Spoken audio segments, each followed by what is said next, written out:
আমি trade bodies অনেক বছর যাবৎ করছি, মানে প্রায় 20 বছরের বেশি। একটা সময় ছিল যে আমরা ট্রেড বডিজ করতাম, বন্ধু তৈরি হতো, এখন কিন্তু শত্রু তৈরি হয়। যেখানে আপনি জয়েন করবেন দেখবেন যে শত্রু মানে কি, এই কালচারটাই বা বাংলাদেশে এটা আমার মনে হয় এটা politics has a lot to do with it.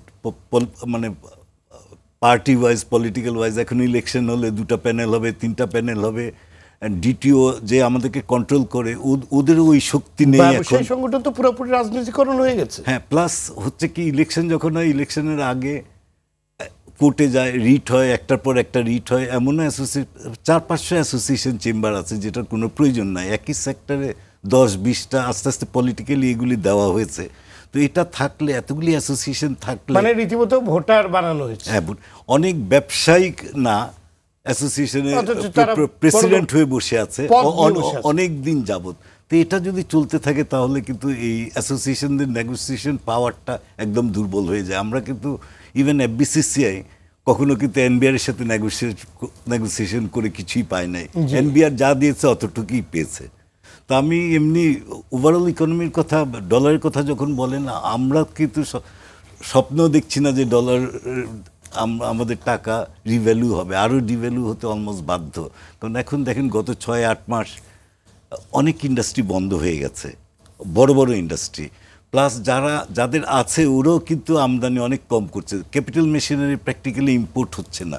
তা আমাদের এখন কিন্তু অন্যদিকে চিন্তা করতে হবে, যেটা আপনার চ্যানেলেই অনেক আগে আমরা আমার পণ্য, আমার দেশীয় পণ্যকে প্রমোট করা, আমাদেরকে এই বিলাসী পণ্য আমদানিকে কিভাবে নিরুৎসাহিত করা যায় এবং জনগণের কাছে যেতে হবে। এই বিষয়গুলো নিয়ে কিন্তু এই স্টুডিওতে একাধিকবার আপনাদের সাথে আলোচনা হচ্ছে, কিন্তু কেন যেন মনে হয় যেন আমাদের এগুলো কেউ কর্ণপাত করছে না, এবং এই কথাগুলো যেন কেউ শুনছে না, কিংবা তাদের প্রয়োজনই নেই এগুলো। আমরা এমনও জিনিস আমদানি করি যে জিনিসটা আমরা রপ্তানিতে শক্ত, ওই জিনিস আমরা আমদানি করি।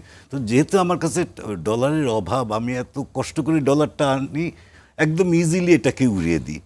তো এখানে কিন্তু মনোযোগ দেয়। এটা যদি করা হয়, ইভেন মিডিয়া টিডিয়া, তো আপনি দেখেন অন্য দেশের মিডিয়া আপনাকে কম্পিটিশনে ফেলে দিচ্ছে, আপনার প্রফিট মার্জিন কমিয়ে দিচ্ছে, সব কিছু, সব ইন্ডাস্ট্রির বেলায় তাই হচ্ছে।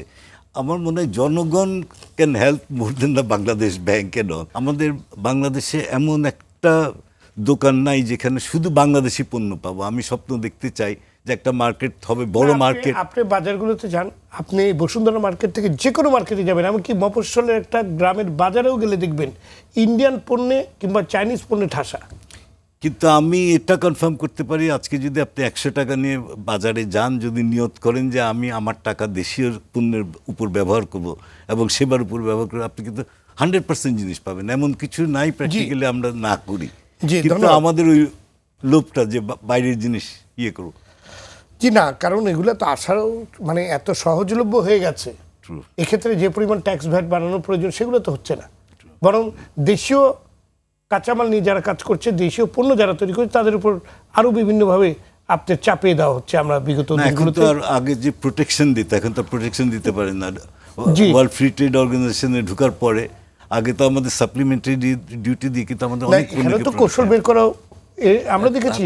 এত কিছু থাকার পরেও কিন্তু অনেক দেশে আছে সেখানে কৌশল তৈরি করেছে তারা। জি।